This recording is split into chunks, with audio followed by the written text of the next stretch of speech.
Eh bien, bonjour. Donc, nous sommes place de la Cathédrale à Meaux et nous sommes avec Brice Bélier et son taxi de la Marne. Bonjour Brice. Bonjour.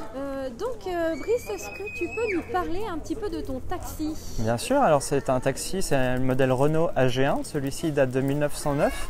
C'est un véhicule qui a été produit par Renault aux usines Billancourt entre 1905 et 1914, puisque c'est la guerre qui va justement arrêter la production de ces véhicules. Donc c'est un taxi parisien destiné à transporter plutôt la haute bourgeoisie parisienne sur les grands boulevards. Et c'est ce modèle-là en fait qui est donc très répandu à Paris, qui va servir pour transporter les troupes en septembre 1914, donc au tout début de la Grande Guerre, pour la contre-offensive de la bataille de la Marne.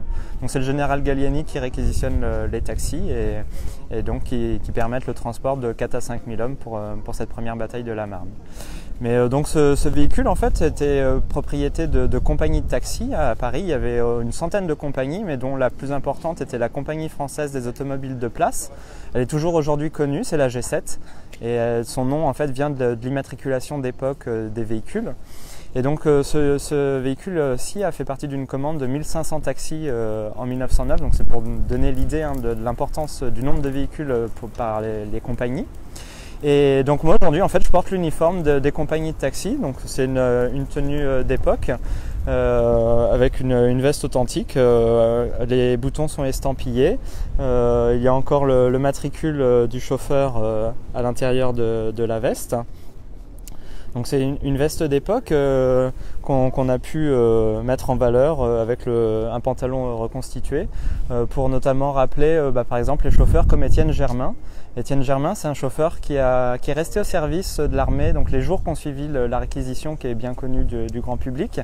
Une petite cinquantaine de chauffeurs avaient accepté de rester au service de l'armée les jours suivants. Et Étienne Germain s'est illustré en protégeant la vie d'un caporal infirmier qui était à bord du taxi. Ils se sont retrouvés face à l'armée allemande qui a ouvert le feu pensant que c'était une automitrailleuse.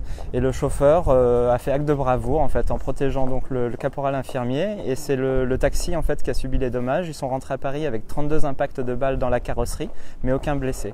Donc Étienne Germain a été cité aux armées pour cet acte de bravoure. Eh bien, merci beaucoup Brice pour toutes ces informations. Et donc, eh bien, écoutez, retrouvez Brice et son taxi, bien évidemment, au musée de la Grande Guerre tout à l'heure, vers minuit 30, donc aujourd'hui et demain. Voilà, merci et à très vite.